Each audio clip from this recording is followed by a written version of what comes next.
Presidential spokesperson Vincent Mangwenya has hailed the inclusion of the African Union into the G20. He says this signals a major step towards the reform of global bodies. South Africa, along with the BRICS bloc, has been vocal about the reform of the United Nations Security Council as well as financial institutions. India's Prime Minister Narendra Modi invited the AU to be included as a G20 permanent member at its summit in New Delhi yesterday. The African Union has become a permanent member of the G20, which comprises the world's richest and most powerful countries. Indian Prime Minister Narendra Modi invited the bloc to take a seat at the G20 summit in New Delhi on Saturday. That gave the African Union, a continental body of 55 member states, the same status as the European Union, the only regional bloc with full membership. The AU, which was represented by Chairperson Azali Assoumani, was previously an invited international organisation. Modi said the AU joining would make the G20 more representative. Vincent Mangwenya is spokesperson to South Africa's President, Cyril Ramaphosa. It was always a myth that you will have such forums for international economic cooperation running with the exclusion of large parts of the world. Now we are moving towards a direction that includes those parts of the world that were excluded. We share a lot of common challenges, particularly with respect to climate change. And those issues cannot be resolved through exclusive approaches. The summit has adopted the G20 New Delhi Leaders' Declaration. The G20 also adopted a consensus declaration that avoided condemning Russia for the war in Ukraine, but called on all sides to refrain from the use of force to seize territory. It came as a surprise because the group is deeply divided over the war, with Western nations pushing for strong condemnation of Russia, while others demanded a focus on broader economic issues. Ukraine called the statement nothing to be proud of.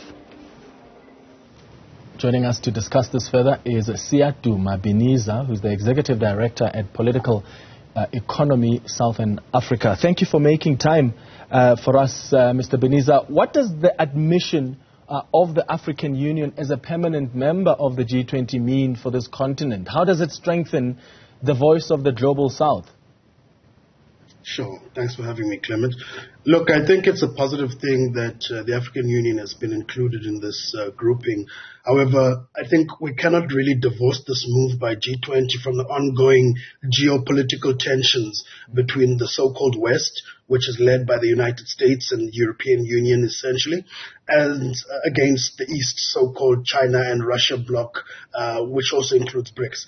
And so, although this is a positive move, some might be asking, what is one to make of other blocs and other areas of the economy in the global South, such as Latin American countries who have no representation, or even Asian countries, their groupings such as ASEAN, who also represent a significant proportion of the global population who aren't represented in the G20 except through the nation states that are permanent members of the G20.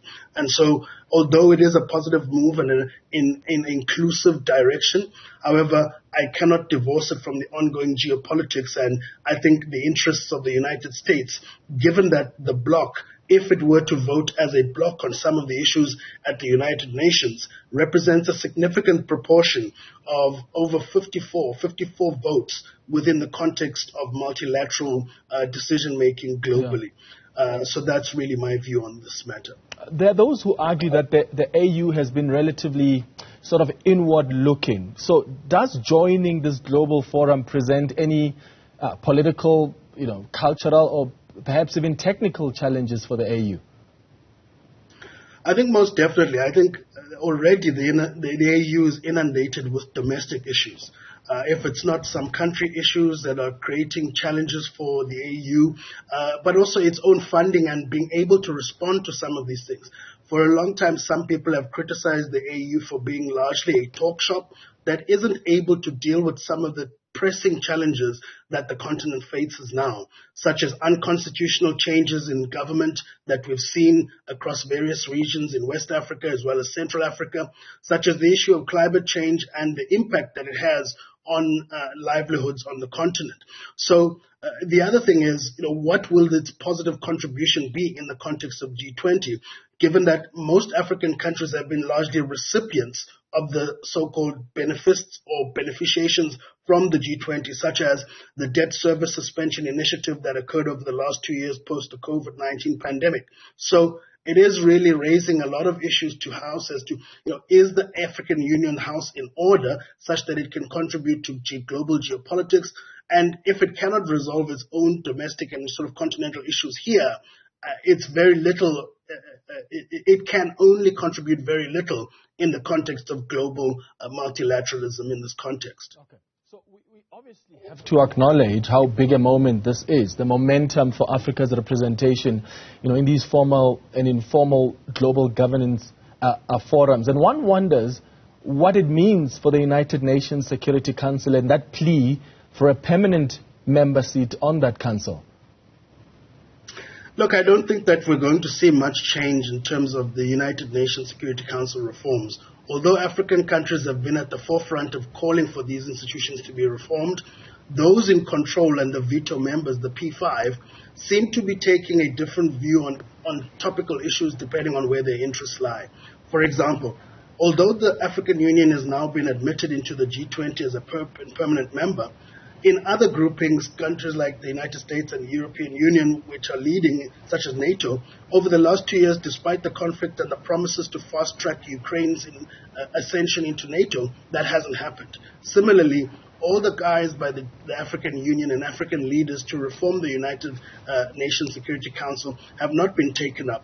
There is only sort of one compromise that has been taken in terms of the rotational permanent seat from the Global South countries, but I don't think that that's going to have any significant, meaningful change in terms of how multilateralism runs and the balancing, the bargaining power of the Global South within these global institutions. Do you think, though, that the AU and its member states are ready to meaningfully participate in the G20, where collective solutions to the world's economic and development challenges, and not just Africa's problems, are actually discussed? Because I imagine we must have a clear position on a number of world issues, even on issues that the AU hasn't really focused on before because they don't directly, relate to Africa. I mean, I imagine a stance perhaps on North Korea's nuclear program, for instance. Are we ready for that meaningful participation?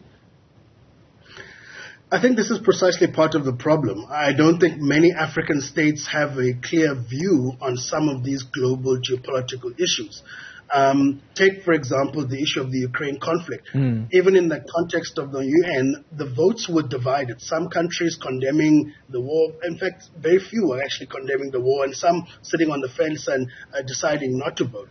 And I think what's more important is, being a grouping of what was originally a grouping of central bank governors and ministers of finance targeting reforms of the global financial architecture, it'll be interesting whether the African Union can make a meaningful impact there on some of the issues that we've been calling for, such as, debt cancellations, debt relief for a lot of African countries who are burdened by sort of pre-colonial or colonial debts, and at the same time bring in to the forefront new issues such as domestic currency lending, which we've been calling for in all the Bretton Woods institutions, which hasn't changed, except for the BRICS, which now seems to be taking a different tack. And I do think that what is actually taking place between the G20 and the BRICS New Development Bank grouping is that the two groupings are in a competition now, given the global geopolitical movements that are taking place. But it will be interesting to see as to whether, I don't think that African countries will be able to make a meaningful contribution on global geopolitical issues that are very unique, such as what you mentioned on North Korea. But I do think that our voice is typically central on the global South issues, such as the call for ending the Ukrainian conflict, such as the call for reforming the global financial architecture, such that it can be more developmental in its approach. But even around, the issue of this war in Ukraine, there hasn't necessarily been, unity on how the matter must be approached on the African continent. So how important is it going to be for the AU to speak in one voice? Because for as long as we've got all these different and of course, different countries will have different positions on different issues. But I just imagine how complex that's going to be when we are sitting at this top global forum. So how important is it going to be for us to speak in one voice? Sure. I think also to be clear, the G20 is not necessarily a voting bloc in the sense of, on the multilateral fora. However, it is an important grouping which speaks to the cooperation amongst countries. What I'm seeing actually taking place through the G20 now is that it's actually competing with what China and Russia have to offer.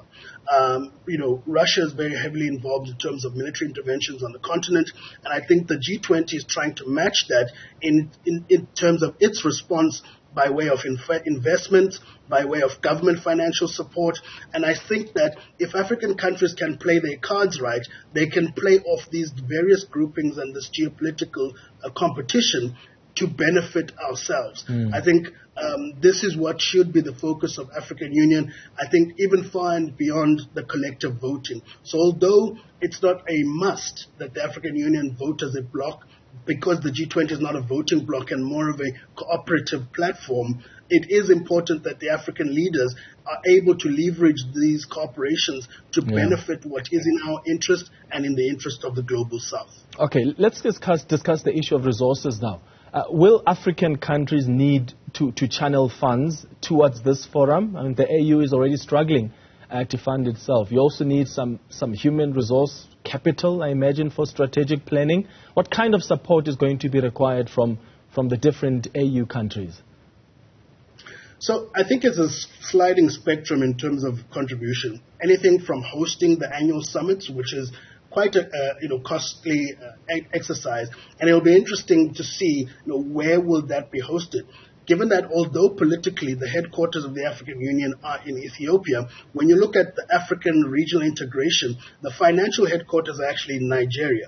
The other thing is, will African countries be able to make a contribution to global initiatives such as debt relief and debt suspension initiatives, when in actual fact, most of the time, they are the recipients of this support? So it's a sliding scale in terms of the resource required to actually participate meaningfully in this grouping, and I don't think that African countries or the African Union will be able to make its contribution there. But I do think within the realm of the discourse and the discussion of issues that are being discussed, such as reforming the global financial architecture and other major important issues, that the African countries will be able to bring, I think, a voice of reason, given that in the current context of the geopolitical tensions, you're either with the West or against the West, and there seems to be no middle ground. And the African leaders, I think, are the only people that have actually called out for the end of the war, and I think this is something that is in everybody's interest. Meanwhile, I think the West versus Russia and China seems to be very belligerent in its approach, as opposed to trying to find a solution or solution-driven. And I think that voice will have a meaningful impact in terms of how geopolitical issues are shaped through the G20 forum. Siyaduma, Biniza, thank you so much for your analysis. As the Executive Director at Political Economy, Southern Africa.